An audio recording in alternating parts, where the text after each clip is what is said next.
Estimados, bienvenidos a la clase número 20 de la asignatura de control de calidad. En esta oportunidad vamos a continuar con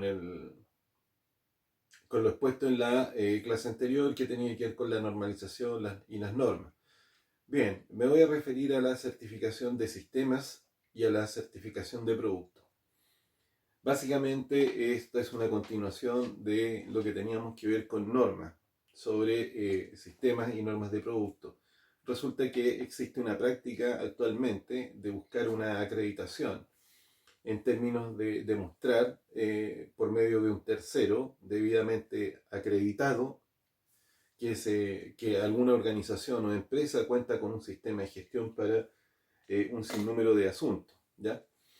Dentro de ese tipo de escenarios, el que tiene que ver más con la calidad, no es el único, es la famosa norma ISO 9001.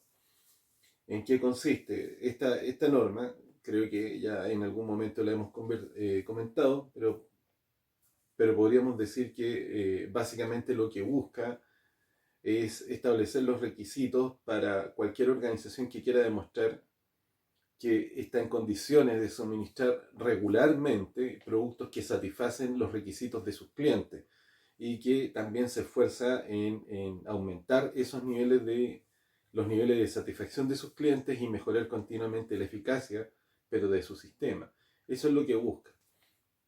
Bien, esa norma lo que hace es intervenir sobre un conjunto de factores, sigue el modelo que habíamos mencionado nosotros en una de las primeras clases del semestre, que era el modelo mejora continua, el planificar, hacer, verificar y actuar, estableciendo de que las organizaciones deberían actuar como sistema para lograr la mejora continua y lograr los resultados que ellos prevén, en este caso de sus productos.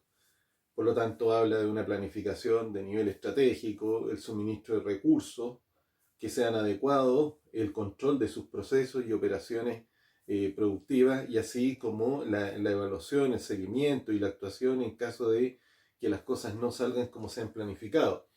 Eso es básicamente lo que buscan ese tipo de sistemas. Por supuesto hay otros sistemas de gestión relacionados con la calidad, como lo de la calidad alimentaria, y también tenemos la norma 17025, ISO 17025, que habla sobre laboratorios de ensayo. Bien, ¿por qué es necesario entender eso? Porque todos estos modelos funcionan con el mismo concepto. Lo que ocurre es que aparecen terceros que son acreditados ante los institutos nacionales de normalización como agentes que pueden evaluar a las organizaciones para detectar si cumplen de una manera adecuada con los requisitos de estas normas internacionales. Entonces nos podemos encontrar con instituciones que en Chile operan, por ejemplo, como AENOR, Bureau Veritas, la DNB, CESMEC, el IRAM, y otras más que ya no recuerdo con tanto detalle, USGS, por ejemplo, los europeos. ¿Qué es lo que hacen estas instituciones? Se acreditan, por ejemplo, en Chile ante el Instituto Nacional de Normalización como entes de certificación. Entonces lo que hacen es ir a examinar organizaciones y empezar a solicitar alguna evidencia, en este caso tienen que ser registros y documentos, que demuestren de que funcionan como sistema y que cumplen con la serie de requisitos que establecen este tipo de normas. Eso se hace mediante auditoría. Tras este proceso de auditoría, esta organización, por ejemplo Bureau Veritas, lo que hace es emitir un informe que se le envía a el INN en Chile y también a un organismo internacional, que podría ser en este caso desde donde ellos provienen, y desde esa institución ya se hace una revisión del informe de auditoría y se toma la decisión de entregar un certificado que va a durar 3 años para aquella empresa. Ahora, veamos algunas ventajas, colocándolo en el escenario de la ISO 9001. Algunas ventajas de contar con un sistema de gestión de calidad certificado. Resulta que en la minería actualmente existe una presión muy fuerte respecto a los contratistas o a los proveedores de insumos, ¿sí? Es decir, proveedores de insumos o de servicios. Entonces, ¿en qué sentido es una presión? Es una presión sobre el nivel de impacto que tiene sobre sus resultados finales. Se lo voy a plantear de esta manera. Si tú vas a trabajar con una empresa de transporte y lo que necesitas es colocar en una fecha específica una cantidad de producto en un puerto, tú necesitas contar con que esa empresa te garantice o te dé más garantías que solamente firmar un contrato contigo de que va a poder o va a hacer todos los esfuerzos posibles por cumplirte. Uno dice, quizás, ¿por qué tanto? Bueno, es que cuando estamos hablando de grandes cifras de dinero, eso se vuelve cada vez más necesario. Y contar con un sistema de gestión como la ISO 9001, certificado, de alguna manera va en la misma línea. Ahora, eso es opinable, ¿ah? Es muy feo lo que estoy diciendo, lo podemos conversar en Teams para no dejarlo aquí, para no dejarme aquí la responsabilidad de extenderme para explicar aquello. Pero en rigor, es una garantía tener estos certificados. Entonces, ¿qué es lo que ha hecho la minería? Ha presionado a sus contratistas y a sus proveedores para que cuenten con certificaciones. No es la única industria que establece esta presión, pero a nivel nacional es la que más ha presionado para esto. Entonces, eso ha hecho que se generara una suerte de boom de certificación a nivel nacional. Deben superar en varios miles las empresas que cuentan con una certificación por algún tipo de normativa de calidad. Ahora, en Chile han creado el INN algunas normativas de calidad relativas, por ejemplo, a el manejo de las pymes. Podríamos investigar un poco al respecto. Yo otras, por ejemplo, relacionadas con la capacitación. Bien, no son muy populares, ¿ah? Y en realidad entre un certificado con el nombre ISO y otra que solamente es nacional, muchas veces las empresas se han inclinado por las normas internacionales porque de alguna manera aumentan su alcance o su prestigio, ¿ya? Ahora, ese es el escenario con el que nos encontramos, pero yo voy a referirme a algunos aspectos que se encuentran ahí. Cosas que dice la ISO 9001 para que uno entienda por qué es necesario. La ISO 9001 es una norma que desciende de primeros sistemas de control de calidad, luego de sistemas de aseguramiento de calidad y luego sistemas que tienen que ver con la gestión de calidad. Es decir, son subsidiarios de este concepto de control de calidad, que recuerden que nosotros ya lo hemos conversado. Por lo general hablamos de control de calidad como una etapa final en un proceso productivo o de prestación del servicio, con independencia de que existan otros controles que vayan en la misma línea. En ese caso hablamos de aseguramiento. Ahora, cosas que pide la ISO 9001 que son muy específicas y que apuntan hacia el control de calidad. Bueno, hay partes dentro de esta norma donde dicen que la manera en que se relacionan las empresas con sus clientes tiene que considerar la identificación de todos los requisitos relativos al producto que ellos solicitan o al servicio que ellos solicitan. También un conocimiento profundo sobre los requisitos que la misma organización ha establecido. Me explico. Si nos vamos al caso de esta empresa en la que ejercitamos, una empresa de venta de agua purificada, ¿qué significaba?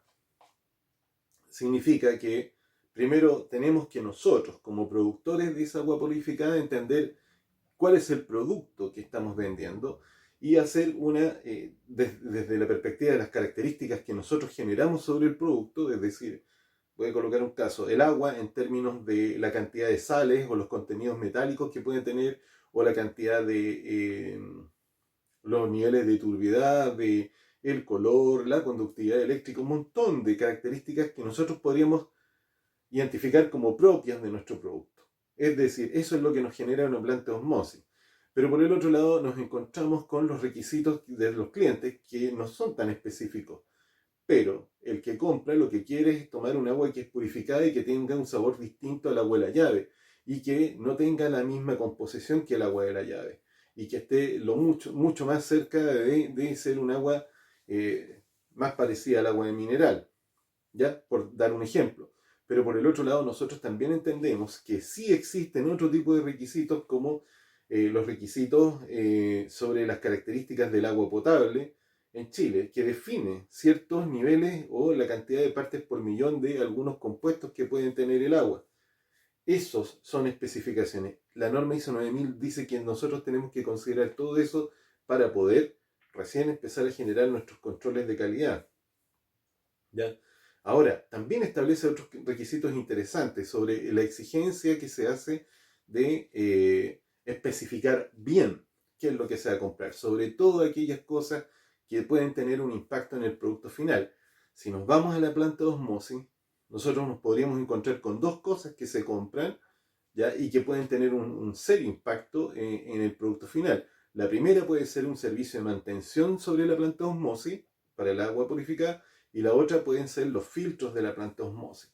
Es decir, ¿por qué? Porque si esa mantención no se hace bien, bueno, quizás no voy a tener el producto que deseo. Si esos filtros no se encuentran en condiciones o no son los adecuados, no voy a producir el nivel de pureza del agua que se necesita. En ese sentido, se entiende ahora control sobre el proveedor de servicio o de insumo. Ahora, por el otro lado, no son las únicas cosas. También nos dice que debemos hacerle un seguimiento al producto. Esto significa que tenemos que estar constantemente haciendo mediciones, ¿ya? Y haciéndole un monitoreo al resultado de nuestro proceso. ¿Eso qué significa? Cuando nosotros nos planteamos ese ejemplo, quizás para el tema de los bidones, podría ser un ejercicio tan sencillo como pesar los bidones. Pesar si es que realmente tienen el peso o tienen el peso que deberían tener. Recuerden que como el agua tiene la misma, ¿cómo se llama? La densidad del agua es casi 1 o 1, para efectos normales, uno diría, bueno, en ese caso, si tú pesas 20 kilos, deberías tener 20 litros, haciendo los descuentos pertinentes. Es decir, uno debería tener alguna suerte de control en ese caso. Ahora, pero fíjense que para poder indicar que nosotros tenemos un producto que cumple con eso, necesitaríamos, y aquí vamos a dar el pase a la segunda cosa de la que vamos a hablar, necesitaríamos tener alguna suerte de certificación de producto. ¿Ya? Eso voy a hacer el paréntesis y después lo voy a retomar. Pero continuando con eso, quiere decir que debemos llegar hasta esa situación. Nosotros hacerle el seguimiento a nuestro producto. También hacerle seguimiento a nuestros procesos, pero específicamente a nuestro producto. Eso es control de calidad. Y deberíamos tener una suerte de control sobre las salidas de nuestros procesos, es decir, sobre el resultado de nuestros procesos. Y tener una forma de tratar aquellas no conformidades o defectos que nosotros ya hemos trabajado y darle algún tratamiento que puede ser el inmediato, uno que sea transitorio o cualquiera de los ejemplos que nosotros ya revisamos en sesiones anteriores. Lo pide la ISO 9001. ¿Ya? Ahora, eso es para que nos hagamos una idea de qué tipo de sistemas de gestión estamos hablando. ¿Ya? Ahí tenemos un ejemplo. Ahora, existen otros, como la de los laboratorios, que es importante mencionar.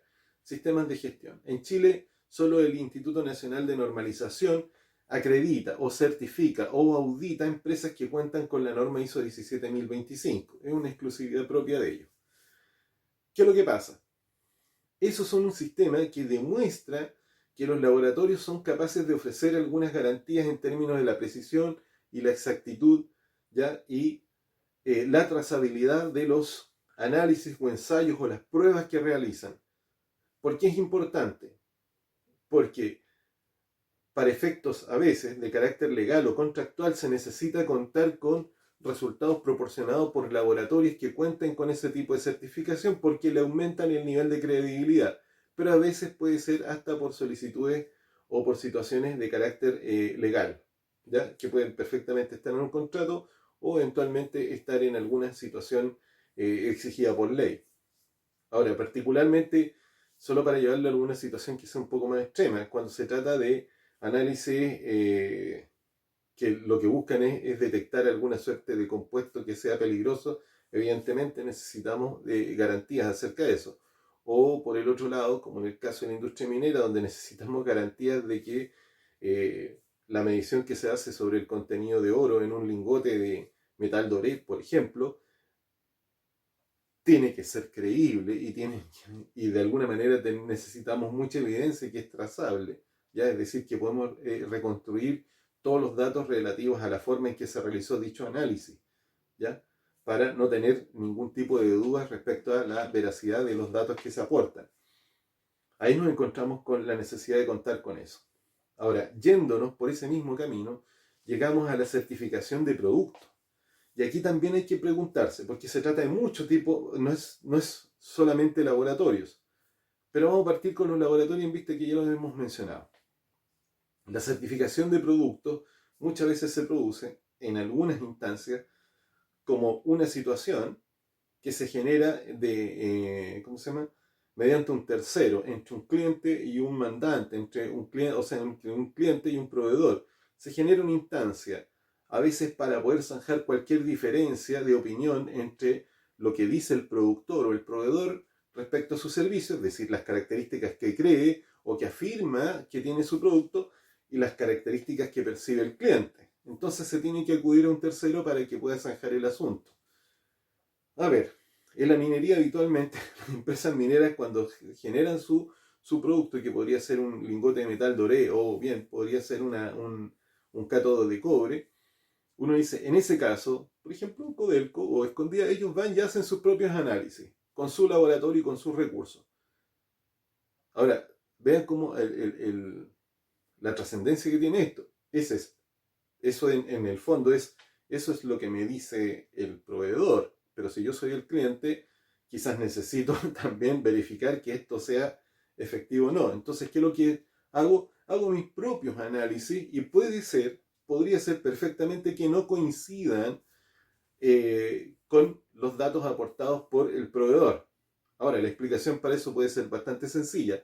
Estos procesos dependen de metodologías que se basan en el muestreo.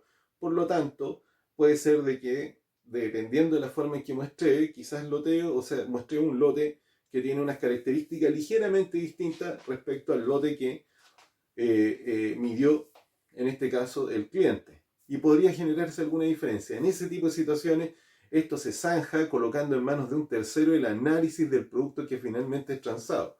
Y eso sí, también está sujeto a metodologías de muestreo y también a metodologías específicas para la determinación de las composiciones. Entonces, la gracia es que este tercero, que está acreditado ¿ya? Por su sistema de gestión, entonces puede darle garantía al proveedor y al cliente sobre los resultados del producto con el que están comerciando. ¿Ya? Es como decir que actúa como una suerte de juez de fe. ¿Ya? Ahora, no es la única situación, no es la única situación. Existen, por supuesto, muchas más instancias. No es lo único, las composiciones químicas no son la única cosa que se certifica, también se certifican pesos, también se certifican colores y un montón de cosas más. Ahora, ¿qué es lo que es importante cuando uno logra entender esto? Uno puede decir, miren, cuando hablamos de certificación, nosotros nos hablamos nos referimos a esas certificaciones cuando se hace necesario que sea un tercero el que intervenga para que el producto se vuelva más creíble o el resultado sea más creíble. ¿Ya? ¿Por qué? Porque de lo contrario siempre hay que dar la sospecha, tanto del cliente como del proveedor, de que la opinión o el análisis podría estar sesgado. Eh, Cuando nosotros hablamos del mundo profesional como en el que se encuentran ustedes y yo, cuesta un poco pensar de que alguien ponga en duda. Pero sí, se puede poner en duda los resultados, sobre todo cuando estamos hablando de sumas interesantes de dinero, ¿ya? O de volúmenes que son demasiado grandes. Piensen, para ustedes, solo piensen un poco, una diferencia de un 0,1%, cuando yo estoy vendiendo, no sé, un producto en términos de miles de unidades, 0,1% parece como 1 en 1000, ¿ah? De diferencia. Pero si hablo de millones, cambia, porque me empieza a generar un valor que puede ser interesante y al que tanto el cliente como el proveedor podrían no estar dispuestos a renunciar. Ahora, en ambos casos, todo tiene que ver con el uso que finalmente le da el cliente al producto. Piensen, si estás comprando equipos que necesitan ser de mucha precisión, supongamos que fuera esto, que te estás comprando equipos o o por ejemplo te estás comprando balanzas que tienen que medir con una precisión de una 10 milésima de gramo.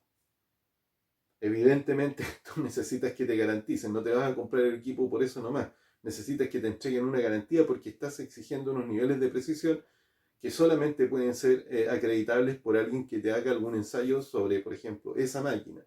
Y así nos encontramos con algunos actores bastante especiales como algunas instituciones como CESMEC, creo que el otro es DICTUC, y hay otros más en Chile que podríamos buscar en la sesión de Teams para encontrarlos, ¿ya?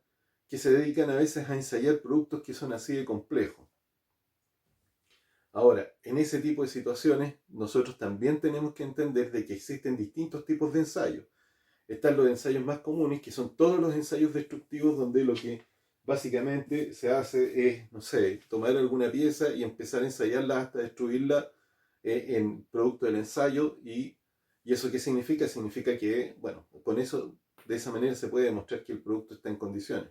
Pero también hay situaciones donde las características de producción o el valor que ya trae el producto es tan alto que no puedes hacer ensayos destructivos producto de que te va a salir demasiado caro, ¿ya?